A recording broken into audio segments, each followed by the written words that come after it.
السلام عليكم ورحمة الله وبركاته. ازيكم عاملين ايه؟ النهاردة معاكم آلاء هشام في وصفة جديدة. الوصفة بتاعت النهاردة خلينا نكون متفقين عليها ان هي تورتاية عشوائية جدا. كل حاجة فيها تحطي وتقلبي وتضربي وكلها يعني راحة نفسية النهاردة. زي ما انت شايفة كده معانا النهاردة تورتاية دي هشة وطرية وجميلة. مشكلتها حاجة واحدة بس، ان الكريمة بتاعتها كانت قليلة. يعني اتمنى لو انتي هتعملي الوصفة دي تزودي فيها الكريمة عن الكمية اللي انا عامليها عشان تطلع معاكي اعلى والكريمة كده تستمتعي بيها وانتي بتاكليها. تورتاية جميلة، تزويقها عشوائي جدا. ما فيهاش اي تركية صعبة. اي واحدة ممكن تعملها وسهلة وبسيطة جدا. زي ما انت شايفة كده علو الكيكة معايا عالية جدا، طرية وهشة وبتدوب في البق دوب، يعني دايبة جدا زي ما انت شايفة طبعا. طعمها كان لذيذ وجميل، وهي باين عليها اصلا في الصورة في الفيديو معانا.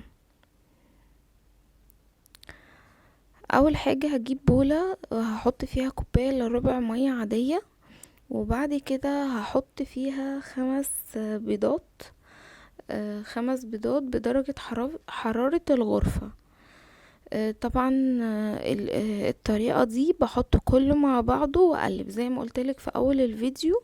احنا بنحط كل حاجة ونضرب ونقلب، وسهلة جدا وبسيطة. طبعا في اللحظة اللي انا ببدأ فيها ان انا اضرب التورتاية معايا، بكون فاتحة الفرن على درجة حرارة 180. هبدأ انزل معايا ال5 بيضات، نزلت 4 بيضات على الكوباية الا ربع مية. هحط معاهم معلقة خل صغيرة عشان طبعا تشيلي زفارة البيض. نص كيلو دقيق اسبونج خام. دقيق الاسبونج ده يا جماعة فيه كل حاجة، فيه الفانيليا وفيه البيكنج باودر وفيه مواد الرفع وفيه الدقيق، فيه كل حاجة، وكمان مش غالي. سعره بيكون 15 جنيه، فمش غالي جدا. هبدأ ان انا اقلب المكونات الاول قبل ما اشغل المضرب بتاعي، وهبدأ ان انا اضرب على سرعة عالية.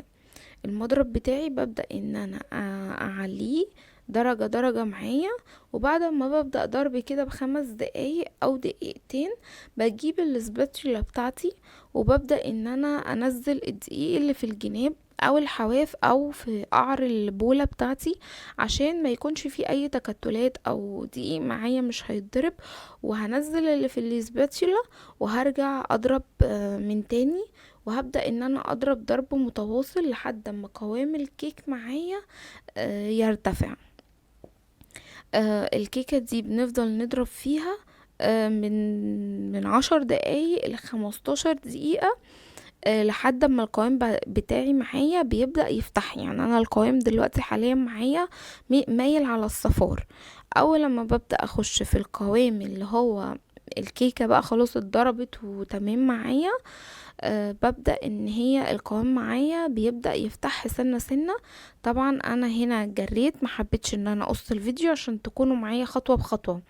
انا ما قصيتش حاجة من الفيديو، هتلاقوا ان الكيكة معايا بتبدأ ترتفع هي، القوام بيبدأ يرتفع سنة سنة ويفتح سنة سنة. عملية الضرب دي بتسرع في دخول الهواء في الكيكة، وكمان الخليط معايا بينعم وبيبقى جميل جدا.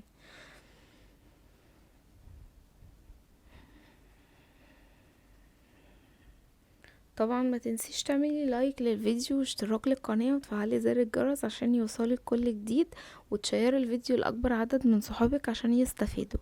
طبعا هنا انا خلاص خلصت مرحلة الضرب، طالما ما عملت معايا البوزة او المنقارة دي كده انا وصلت للقوام اللي هو يعني المثالي، اللي هيطلع لي كيكة هشة وناجحة وطرية وممتازة، مش معجنة من النص، مش كبسة، مش اي حاجة.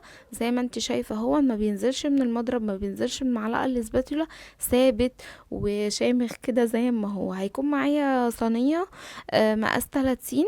هبدأ ان انا ادهنها زبدة واحط فيها يا ورق زبدة يا ورق كراريس عادي، ما فيش اي مشكلة، واصب فيها الخليط بتاعي كله. طبعا شايفين الخليط عامل ازاي، يعني لوز اللوز، يعني مش محتاج كلام يعني. هبدأ ان انا انزل الخليط كله وهسويه، وبعد ما اسويه هديله خبطتين كده عشان الخليط يتساوى معايا. الخبطتين دول ما تقلقيش منهم، ولا هيهبطوا الكيكه ولا هيعملوا حاجه، هيسوولك بس الخليط في الكيكه. طبعا دي شكل الكيكه معايا. طبعا كنت فاكره ان الكاميرا مفتوحه، طلعت مقفولة. عملت معايا 3 طبقات، والثلاث طبقات ما شاء الله متماسكين. انا هنا حطيت كوباية ونص مية، معاهم معلقتين قشطة، معاهم ربع تمن كيلو كريم شانتيه بسكر. لو انتي عملتي الخلطة زي ما انا بعملها دي، انصحك ان انتي تأجلي القشطة لبعد ما الكريمة تتضرب. يعني تحطي كوباية لبن، عليهم 8 كيلو كريم شانتيه بدون سكر، تضربيه يعلى معاكي. بعد ما القوام يعلى، بعد ما قوام الكريمة يعلى، تحطي معلقتين القشطة، تديهم ضربة بسيطة وتسيبيه. تفضلي طبعا تضربي لحد ما القوام يزيد معاكي. طبعا انا هنا عملت معايا الكريمه، ويستحسن ان اللبن يكون متلج، في قطع تلج، هيسرع معاكي في عمليه الكيكه. انا هنا حطيت معلقتين كريم شانتيه في الطبق بتاعي، وبعد كده حطيت طبقه الكريمه قلبتها، وحطيت طبقه كريمه خفيفه، لان الكريمه عندي كانت قليله، فكان المفروض ان انا اوازي بين كل الطبقات حتى في تغليف التورته. فطبعا دي الحاجة الوحيدة اللي انا غلطت فيها في الفيديو دون. فانا بقولك يعني على اللي انا غلطت فيه عشان انتي ما تغلطيش فيه. هبدأ ان انا اقطع معايا بندق ولوز وعين جمل في النص. المرحلة دي اختيارية، حابة تعمليها اعمليها، مش حابة خلاص. هبدأ ان انا احط الطبقة التانية. طبعا شايفين سمك الطبقة التانية عامل ازاي، يعني ممتاز. والتقطيع متساوي. فبرجع اقول اسفة للمرة التانية، لان الكاميرا فصلت مني وانا بقطع التورتة، وانا بقلب الكيكية عشان تبرد. هبدأ ان انا اعمل كده في كل الطبقات. حطينا الطبقة الاولى والطبقة التانية، شغالة في الطبقة التالتة اللي هي بقى طبقة التغليف.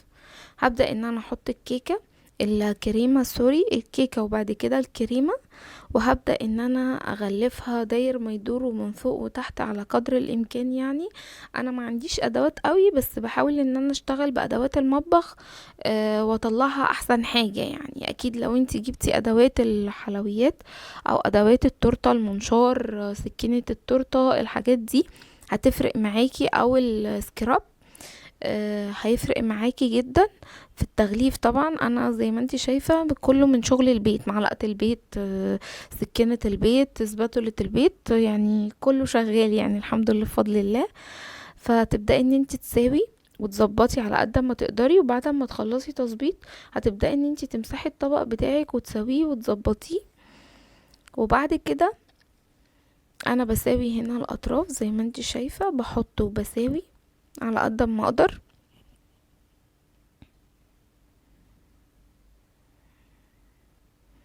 طبعا هنا التورتايه دي اختي مساعداني فيها، ربنا يبارك لها. وقفت وساعدتني، فهتلاقوني انا وهي كنا بنبدل فيها يعني.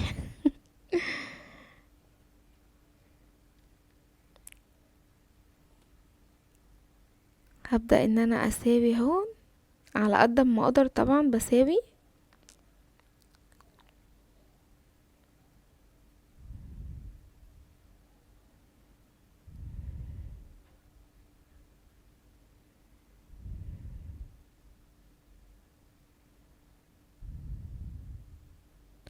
عندي هنا مكعب شوكولاتة وسكينة حامية، وهبدأ ان انا ابشر الشوكولاتة بتاعتي. هتعمل لي عصيان كده او شوكولاتة مبرومة، شكلها حلو جدا. هبدأ ان انا اغلف بيها حواف التورتاية، وهرش شوية من فوق مع بندق ولوز، وهبشر شوية على الوش، بحيث ان انا مش هغلفها قوي.